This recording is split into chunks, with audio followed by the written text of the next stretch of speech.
फूलकोबी रे आमे घरे घरे झोल कषा भजा और पकुड़ी तैयारी करी खाई थाउ। मु आज ए सब रेसिपी ठू टिके अलगा गोटा फूलकोबी को रोस्ट करी। साधारणतः ओभन हेउथिबा ए रेसिपीटी मु आज गैस रे कड़ाई रे तैयारी करी आपण मानक सहित शेयर करी। आशा करुच्ची रेसिपीटी आपण मानक पसंद आसीबो। भिडियोटी को शेष पर्यंत देखंतु। भल लागिले लाइक कमेंट एवं चैनल को सब्सक्राइब करंतु। जय जगन्नाथ। मु राजश्री किचन डिलाइट्स को आपण मानक स्वागत करुच्ची। चलंतु रोषेई आरंभ करिबा। एही रेसिपी पई मु गोटे छोटो साइज रो फूलकोबी को नेची।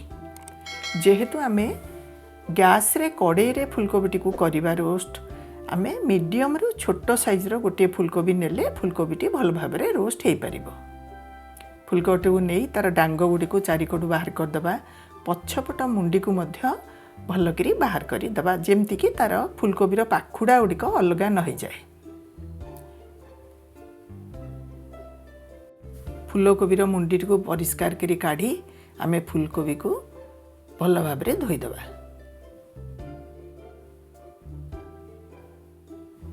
गोटे स्टीमर रे एबे फूलकोबी को रखी देकरी 50% सिझिला भलिया आमे ताकू स्टीम करिबा। जदि आपण पाखे स्टीमर नाही ताले इडली स्टैंड रे आपण सिझेई परिबे फूलकोबी को, किंतु डायरेक्ट पानी रे सिझेबे नाही।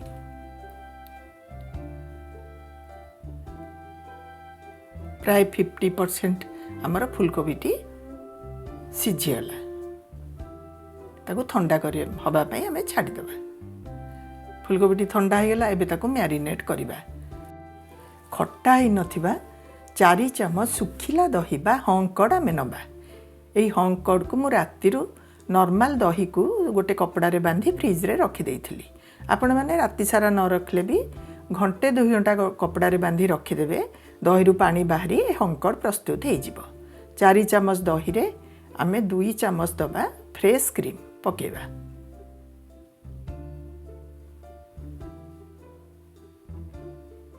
गोटे चामच कंचा लंका अदा रसुण पेस्ट दबा। गोटे बड़ चामच दबा बेसन। अल्प टिके कसूरी मेथी को हाथ रे एमती क्रश करी तारा गुंड गुड़ी को पकई दे खदड़ी अंश को फोपाड़ दबा। लंका गुंड आपण पसंद अनुसार आपण देबे। 2 चमच तंदूरी मसला पकेबा।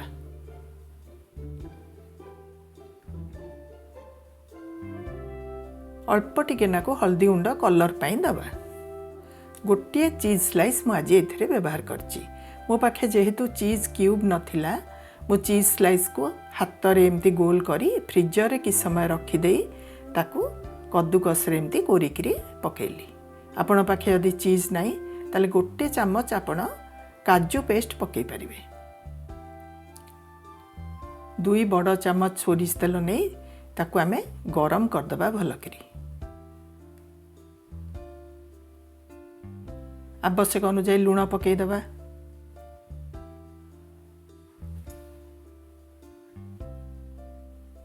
गरम सोरिष तेल को ऊपर पकई दबा।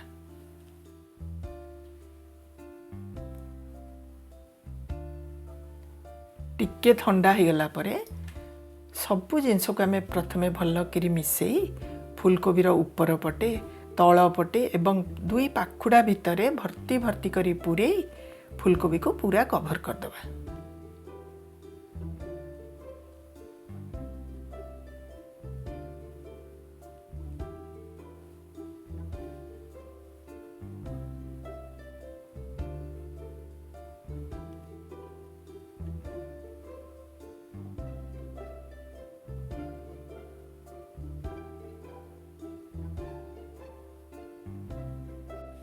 फूलकोबीटी मसला रे पूरा आमर एबे कोट हो गला।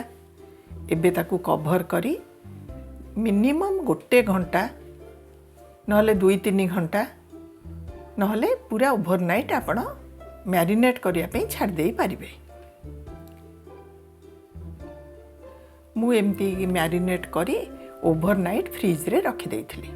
किंतु ओवरनाइट रखिला माने आपण को फ्रिज रे ही रखिया पड़िबो।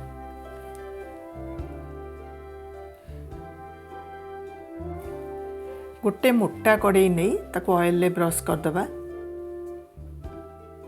एबे से मैरिनेटेड फूलकोबी को रखी कभर देदेबा लो फ्लेम रे आमे 10 मिनिट पई छाड़ीदेबा।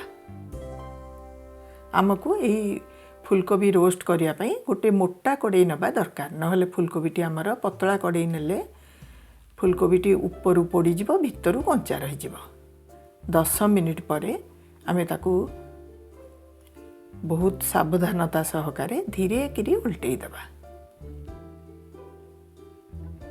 पुणी कभर देदेबा लो फ्लेम रे 10 मिनिट पुणी छाड़देबा।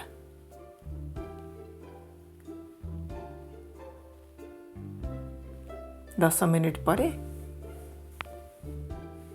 देखंतु आर साइड भी आमर प्राय रोस्ट हो गला।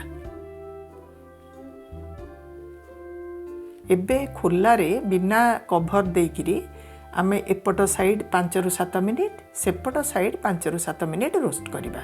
जेहेतु आमे ओभन ने तैयारी करूने तेणु आमे कभर देकिरी किछि समय रोस्ट करिबा बिना कभर भी हमको किछि समय रोस्ट करिया पड़िबो।